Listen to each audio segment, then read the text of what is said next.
Rabbil alamin wa sallallahu ala al-mursalin wa ala sayyidina Muhammad wa alihi wa sahbihi ajma'in. Falenderojmë krijuesin e gjithësisë për gjithçka dhe për ndërimin dhe begatinë më të madhe, udhëzimin tonë islam. Paqja dhe bekimi i Zotit qoftë mbi krejt profetët, vullën e tyre Muhammedin alayhi salatu wassalam, familjen e tij, shokët e tij dhe të gjithë ata që ndoqën dhe do ndjekin udhën e tij të bekuar dhe të përsosur deri në ditën e gjykimit. Assalamu alaikum wa rahmatullahi wa barakatuh. Vazhdojmë me temën tepër të rëndësishme që është detyrë për gjithë muslimanët, jo vetëm për dietarët. Sunnetullah ose sjellja e Allahut me njerëzit në varësi të bindjes dhe mosbindjes tyre, si ligj gjithëpërfshirës i përhershëm dhe i patjetërsueshëm dhe i pashmangshëm, ose me fjalë tjera, lidhja shkak pasojë. Dhe pikërisht sot dhe radhën e ardhshme me dy ligjërata do shpjegojmë kanunin e sebebit ose ligjin e shkakut ose ligjin shkak pasojë. E para punës, kjo fjalë është term kuranor, arabisht fjala sebeb, dhe shpjegojmë çka kuptimi ka gjuhësor dhe si terminologjik për këtë lëndë që ne me nimë të Allahut po zhvillojmë. Fjala sebeb do të thotë shqip shkak, në arabisht ka kuptimin e lidhjes, e litarit ka i herë përdoret, përmendet në Kur'an, pikërisht me të njëjtën fjalë, sebeb, kur thotë për shembull Allahu përmendit vetë Kur'an që historia e Dhulkarnejnit alayhis salam, wa ataynahu min kulli shay'in sababan fa atba'a sababa, dhe i dham atij për çdo gjë sebeb. Dhe ai e ndogji sebebin, pra e shfrytëzoi sebebin. Siç kanë thënë nga dietarët e Kuranit, i dham atij sebeb, domthon shkak, kusht, njohje, hynditoria, aftësia, forca, dhe ai i shfrytëzoi këto pra për të arritur qëllimin që ja patllon detyrë Allahu me përhap fenë e Allahut në lindje dhe në perëndim. Ose fjala sebeb ka kuptimin e çdo gjëje nëpërmjet të cilës arrihet ke qëllimi, qoftë dituni, qoftë aftësi tjetër, ose energji ose forcë, ose vegël mjet. Gjitha këto i përfshin fjala sebeb. Për çdo gjë, me fjalën gjë fut ditunia, aftësia, forca, energjia, mjeti punës, instrumenti. Pra, sebebi, shkaku, është çdo gjë me të cilën arrit qëllimin. Kjo është kuptimi gjuhësor. Ama për sa i përket lëndës që ne po bëjmë, do thotë është sebeb, domethënë shkak, është lidhja mes të shkaktuarës ose pasojës me kushtet e veta, ose me shkaqet e veta, ose me sebebet e veta, ose priorit para rezultateve, para përfundimeve. Kjo lidhje. Ne po e themi shkurt lidhja shkak pasojë ose kushti dhe kushtëzumja, pra lidhja e kushtit me të kushtëzumen. Ky është ligj hyjnor i vendos prej të Mallit Zot, gjithëpërfshirës, e përfshin krejt qenjen, e tham, ka sunnetullah, për sjellja e Allahut, ka të bëjë me shkencat eksakte, me botën materiale, ne po flasim për çështjet e shoqërisë njerëzore, individin dhe shoqërinë. Ndryshimet që ndodhin këto të funit në varësi të sjelljes këtyre me urdhën e Zotit. Është gjithëpërfshirës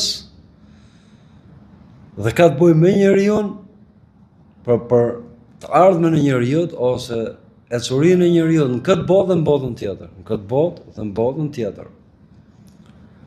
Në fund fare, Allahu përmendit vet është, siç quhet ndryshe, musabbibul asbab, shkaktari i shkaqeve, ose më saktë, dhe pa fut dilema, pa fut komente ose diskutime ose dyshime, khaliqul asbab, krijuesi i shkaqeve.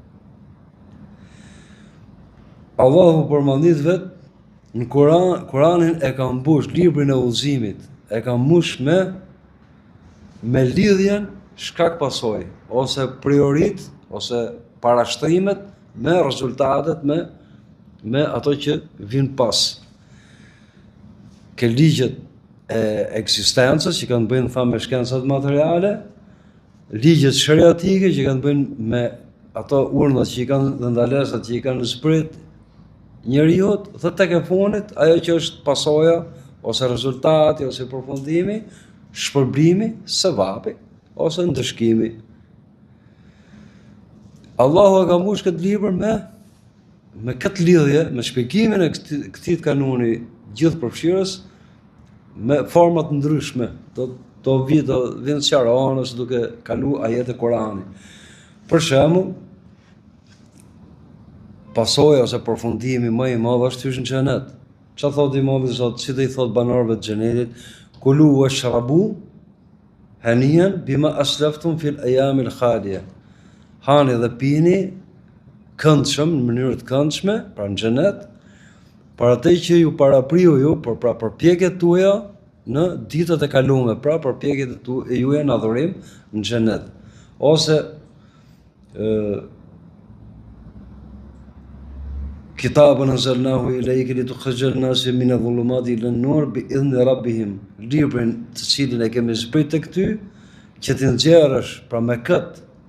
Ky është shkaku, pra kusht. Udhëzimi me këtë libër, që ti nxjerrësh njerëzit nga rrësirat në dritë, bi'idhni rabbihim, me leje të Zotit vet.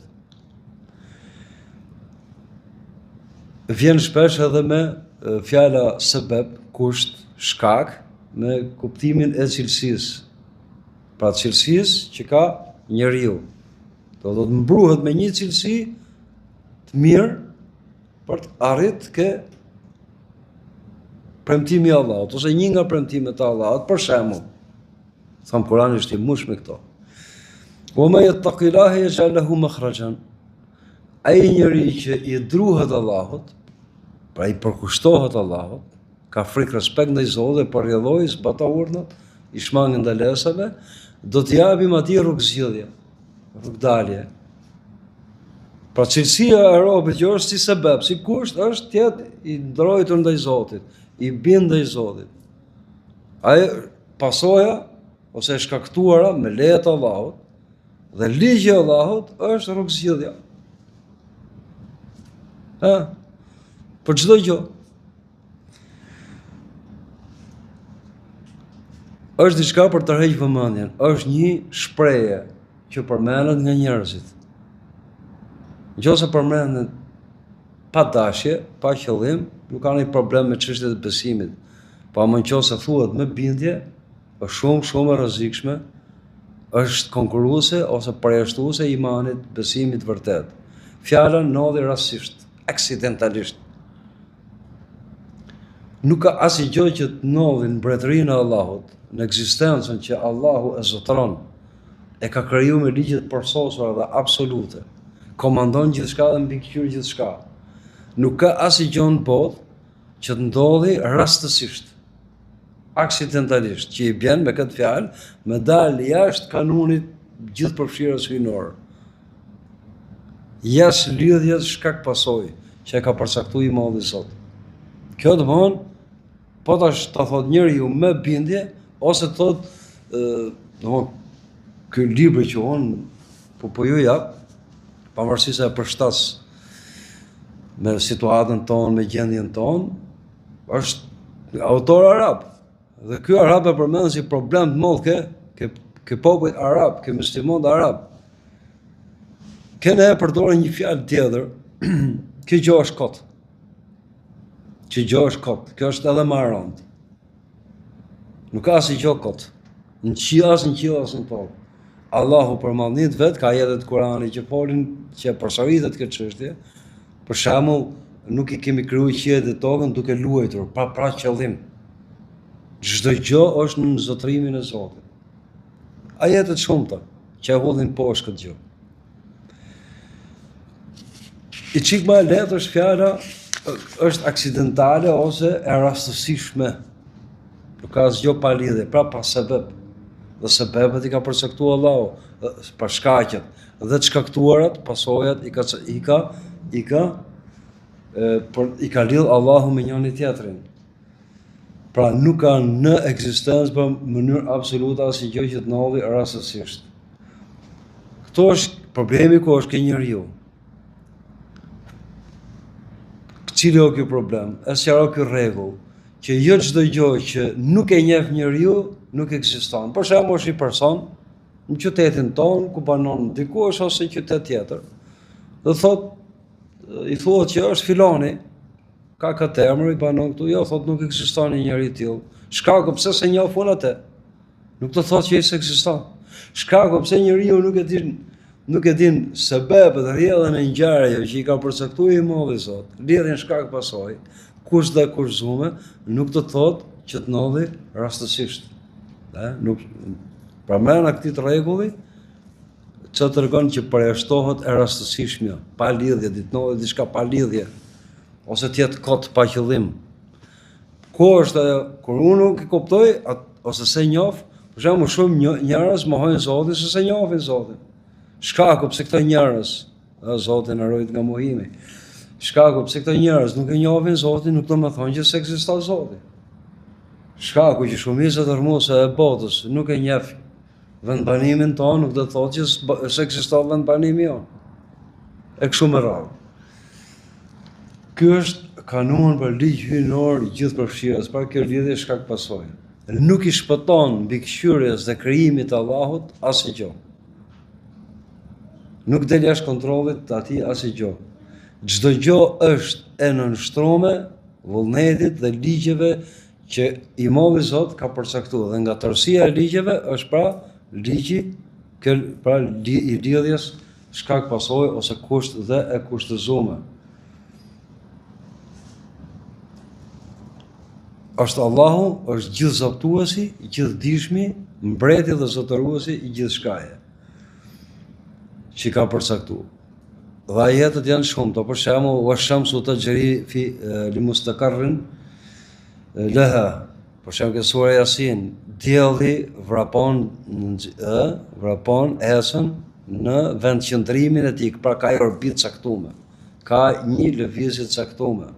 Dhe këtë gjithë njerëzit e pohojnë sa vërtetojnë e masit në raport me kohën, me venin, dhe vërtetohet. Këtu sa problem ke njeriu. Për ligjet e fizikës, e të kimisë, për shkencat eksakte. Se shumë vërtetohen me eksperiment, me vërtetim, me analiza, me hulumtim, dhe i thamë mjetët e hulumtimit botës lëndore. Walahu aslama man fis samawati wal ard. Dhe ati ju ka dorëzuar çfarë është në qiell dhe në tokë, kreta janë dorëzuar tawan wa karhan, me hira o me pa hira. Pra dun krijesat janë nënshtruar ndaj Zotit, ndaj ligjeve të Zotit. Wa ilayhi yurja'un, dhe tek ai do të kthehen. Pra, siç përmendet disa vende në Kur'an, nuk ka zëvendësim dhe tjetërsim të sunetit Allahut, pra traditës Allahut, ligjit Allahut.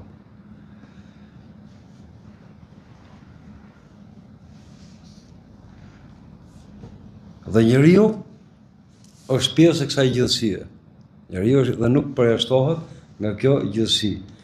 Njeriu individ qoftë, apo grup njerëzor, apo popull i tërë, krejt e janë nënshtruar gjendjet e këtyne e individet dhe popujve, ndryshmëria e gjendjeve, me krenari, me poshtërim, me pushtim, apo pushtus, apo të lumtur, apo të hidhërum, të fort, apo të dobët, në konflikt, apo në paqe, në siguri, apo në panik, gjitha ndryshmëria e gjendjeve njerëzimit i nënshtrohet kanonit Allahut, ligjeve të Allahut, dhe nga ligjet gjithë përfshirësa është dhe kjo lidhja shkak pasojë. Për shembull,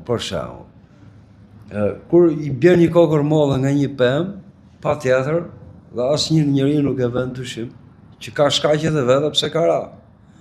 Kur bën një shtet në rënim dhe shkatërrim, në mënyrë të padiskutueshme ka shkaqet e veta të rënies së tërëzimit, pa fije në dyshimit. i ka shkaqet përcaktuar dhe të pashmangshme. Ku është vështirësia ke njeriu? Që kur vim ke ligji i Allahut i pashmangshëm, i vazhdueshëm, i gjithë përfshirës, sunnetullah,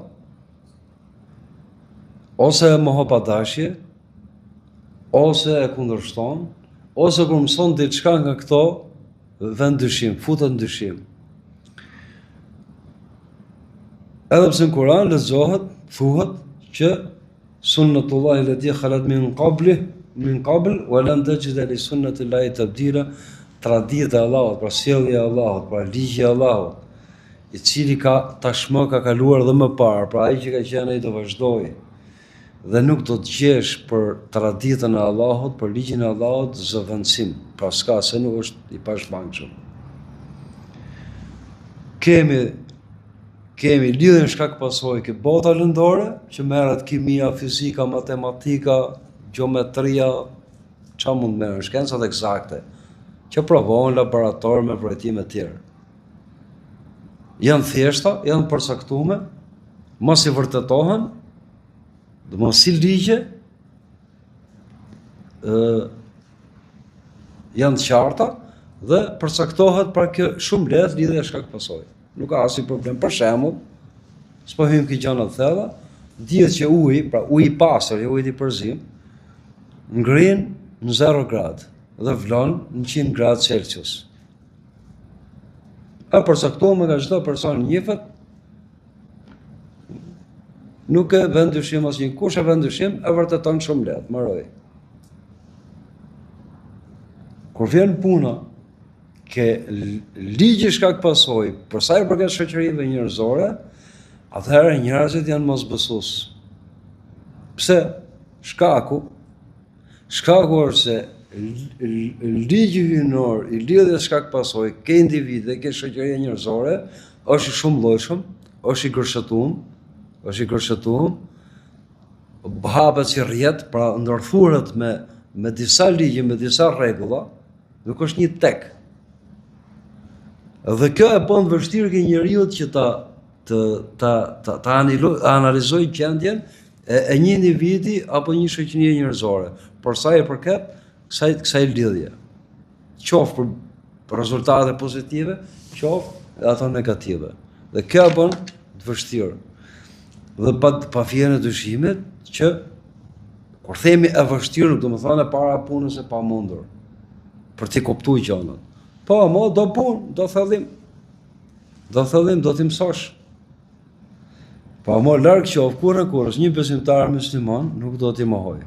Mund kërkoj sqarim, po. Mund t'i vi keq për veten që si kupton, dhe të pyesi, por jo t'i mohoj. Pra shkaku i vështirësisë është kjo, ke ligje të hyjnore, për sa i përket shoqërisë njerëzore, pra janë shumë llojshme. Janë të gërshëtuara të shumta në numër dhe të gërshëtuara me njëra tjetrën dhe janë rrjet më vete. Janë lidhur me njëra tjetrën. Për shembull, sipas këtij ligji hyjnor, dihet që një pushtet mizor i padrejt që ta realizon popullatën, pa fjerë në dyshimit që të rrëzohet, e sigurt. Pa më, nga që shoqërinë njerëzore janë të ndërthurë me gjonat, asnjë nuk e pret me sopat që rrëzimi këtij shteti mizor me këto cilësi do ndodhin këtë kohë, në këtë ditë, këtë mënyrë, formë preme, nuk e jep dot. Po si analizoj të gjitha që mund t'i afrohet një përcaktimi të tillë. Kur ndërkohë që gjithë e dim që për çdo ditë të vitit kur lind dielli dhe kur perëndon. Sepse s'është ngërthym me një ligj tjetër që të ndryshojë kjo. S'ka si pengesë, kështu e ka vënë Allah, mbaroi.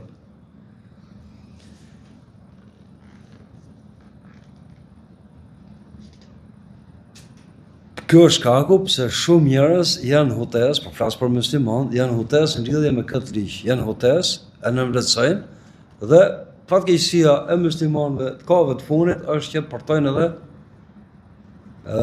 edhe të mësojnë, përtojnë edhe të studiojnë. Do të thotë dikush që nuk ka libra në shqip, nuk janë sqaruar përpara, ja po të lexosh Kur'anin vazhdimisht, merr shumë sqarime.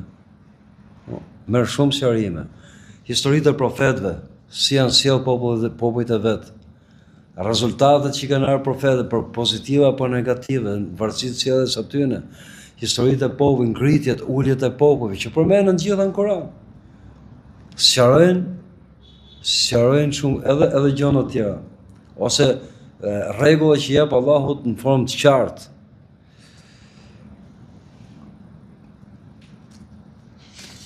Pikërisht me zhvillimin e shkencave eksakte, kjo ka qenë sprovë molle për besimtarët, pse janë hutuar mas këtyre ligjeve eksakte që janë edhe të lehta për të marrë rezultatet, janë edhe shumë të lehta për të marrë frutet, janë në forma spreme, të qarta, ndodhin periodikisht. Ato që janë çdo fushë japin konkluzionet, shfrytëzohen teknologji dhe kjo i ka jashtë njerëzit shumë dhe kanë harruar atë që është më kryesorja, që ligjin hyjnor, lidhjen shkak pasojë, që ka të bëjë me vetë, që është më e rëndësishme për veten, e ka më njanu dhe më tepër kur është futur në dyshim. Dhe shkaku tjetër që e bën njeriu në sotëm, si po flasim kryesisht për musliman, që të jetë ignorant dhe ta nënvlerësojë këtë ligj, që njerëzit, është që nga që e kanë vështirë të thellohen, ose nuk kanë, më mirë me thonë, nuk kanë durim me u thellu. Morin vetëm ligjin dhe se lidhin me asnjë gjë tjetër. Ligji shkak pasojë që të rrjedhi normalisht. Nuk do të harrojnë që nuk do të ketë pengesa. Nuk do të ketë pengesa. Kur ndërthuret me pengesa, atëherë ky ligj o vonohet ose s'nodh fare. Varet sa e fortë është pengesa. Pra janë gjithë në kompleks, janë gjithë të ndërthura.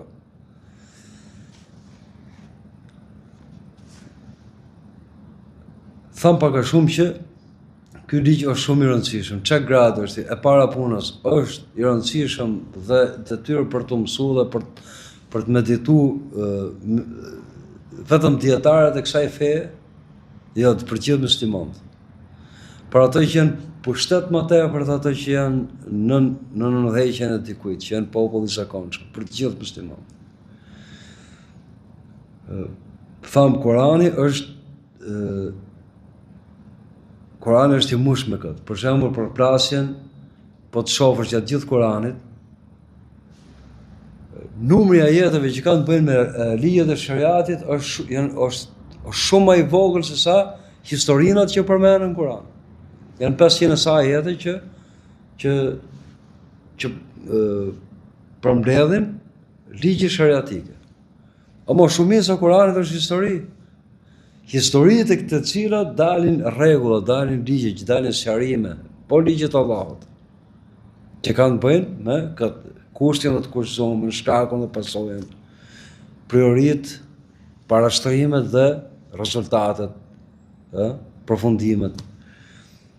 Ajo që është e përgjithshme, çfarë shef në Kur'an, kur ai që lexon vazhdimisht Kur'an, shef përplasjen e vazhdueshme, se kjo është botë sprovësh, nuk na ka thonë kur se keni hyrë në xhenet. Përplasjen e hakut, e të vërtetës, e të drejtës, me të kotën, me të padrejtën.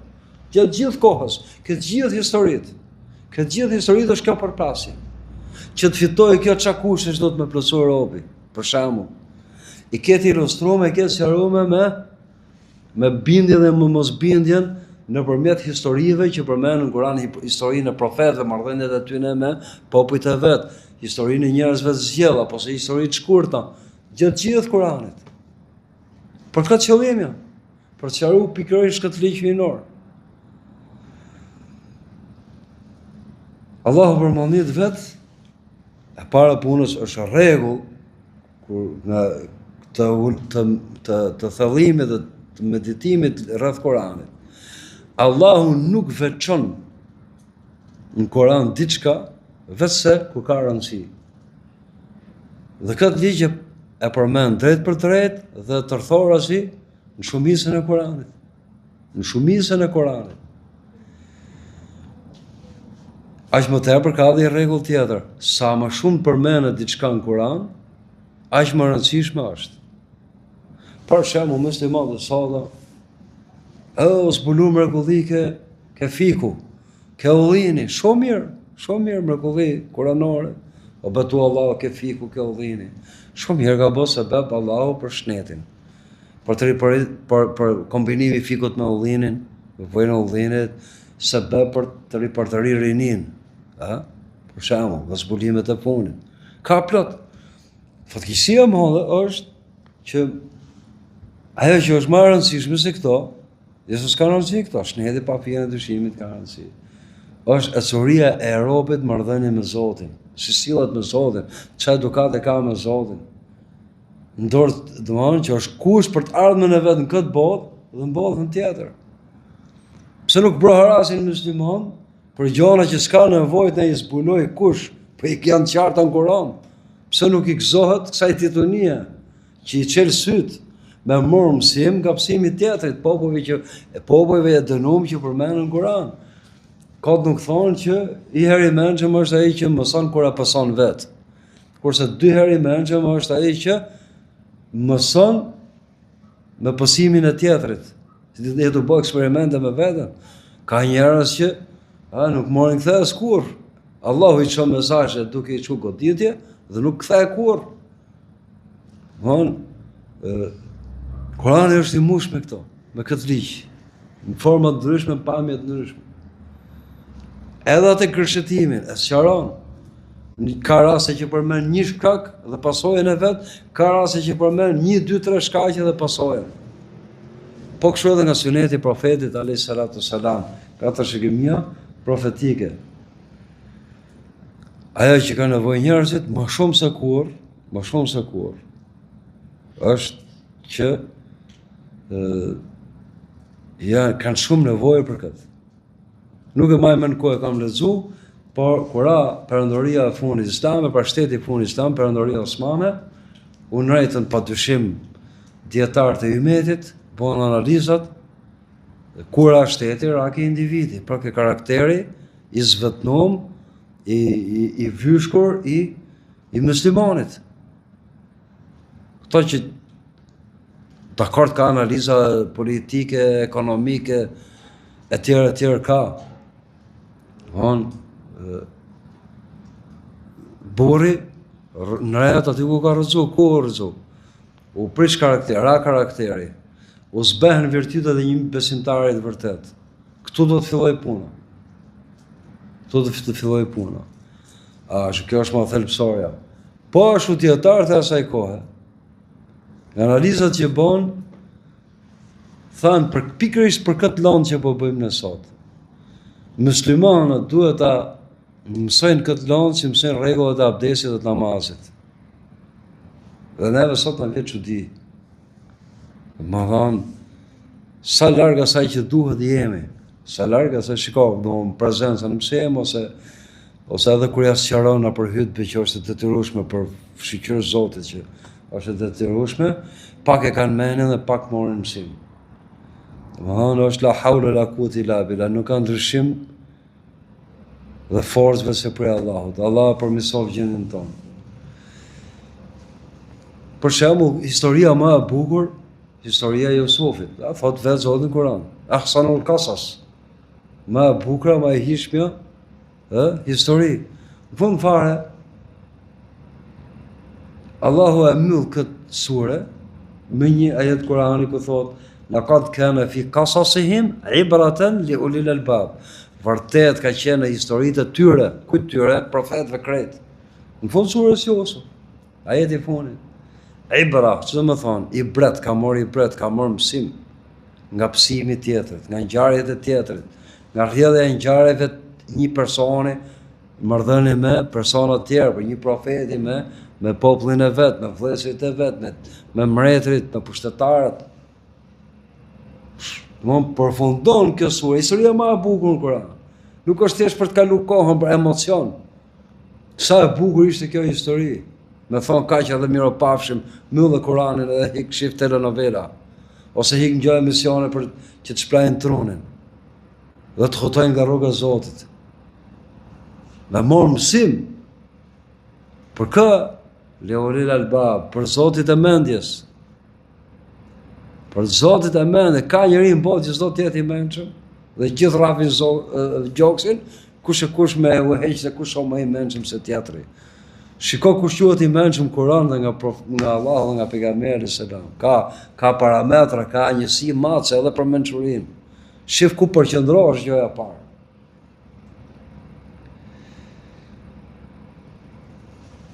Pra, kjo është për kohën që ne jetojmë. Siç e kanë thënë dietarët që kanë arritur ke ky përfundim, që kanë nxjerrë mësime nga rënia, nga psimi i madh që i ndodhi kthivi Meti, dhe vazhdojnë plakat që janë të hapura dhe po hapen gjithnjë më tepër, deri në kohën kur ta ka shkruajtur Allahu më ushëru dhe më umill,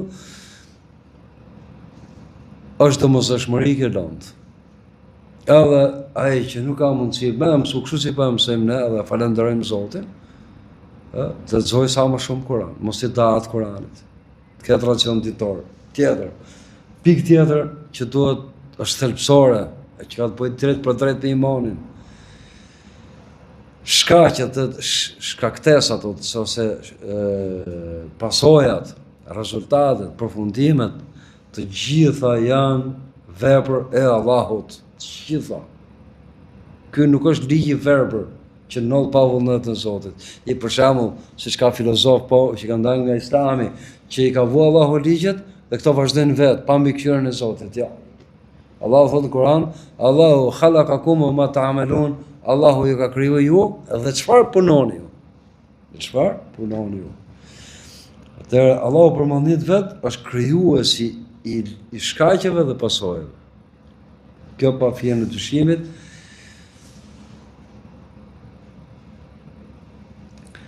Tjetër, ka menime që thonë që pasoja është ke vetë shkaku. Pasoja është ke vetë shkaku. Edhe morën për shembull që zjarri, po pas zjarr ka djegje. Jo nuk është të thonë që po pas zjarr ka djegje. Zjarri është sebeb,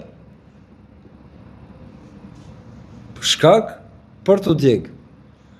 Po jo që pasoja është vetë shkaku, po janë ndarë me të dyja. Për shembull, bima është ke fara, jo. Bima është fara o gjë tjetër, bima o gjë tjetër. Jo çdo farë është bim. Jo çdo farë është bim. Besoj është të qartë.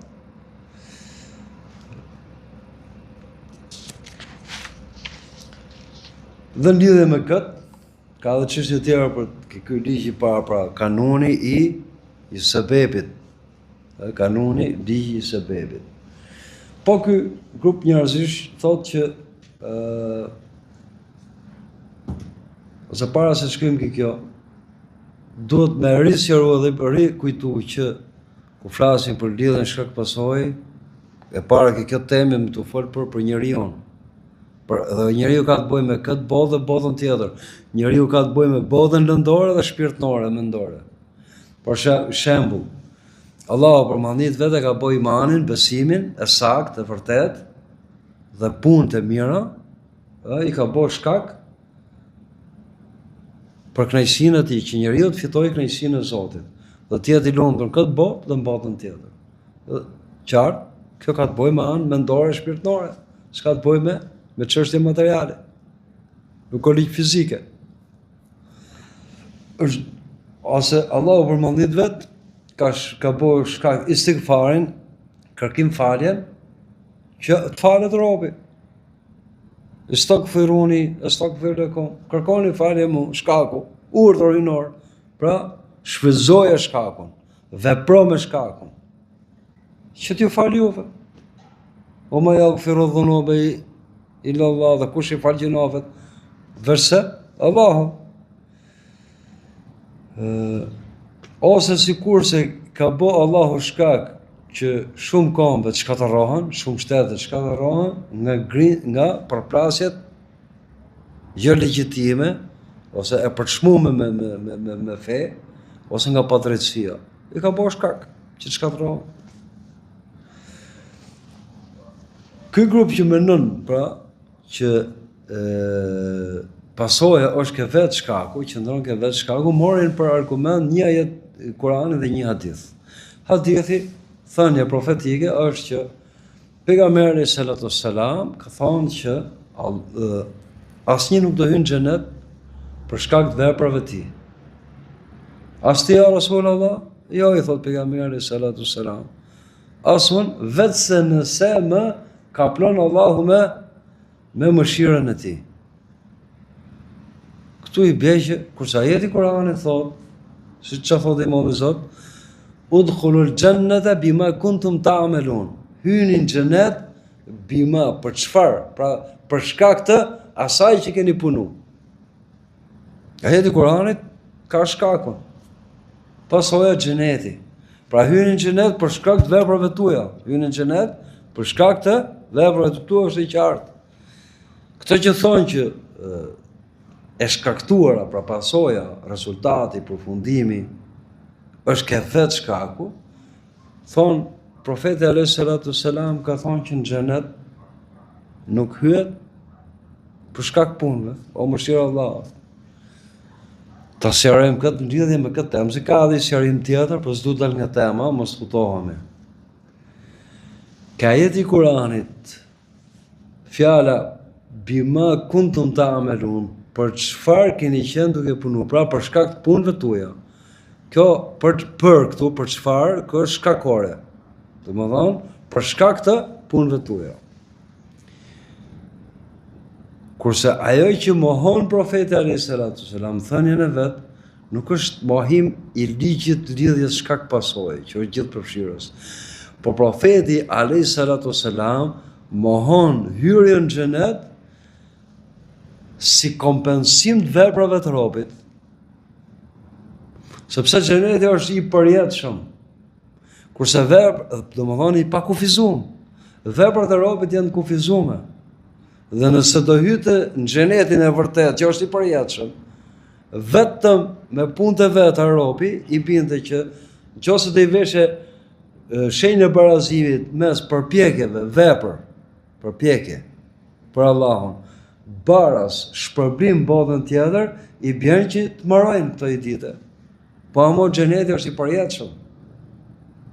Vjen për faljes, dhuratës Allahut, mbi vlerësimit atij.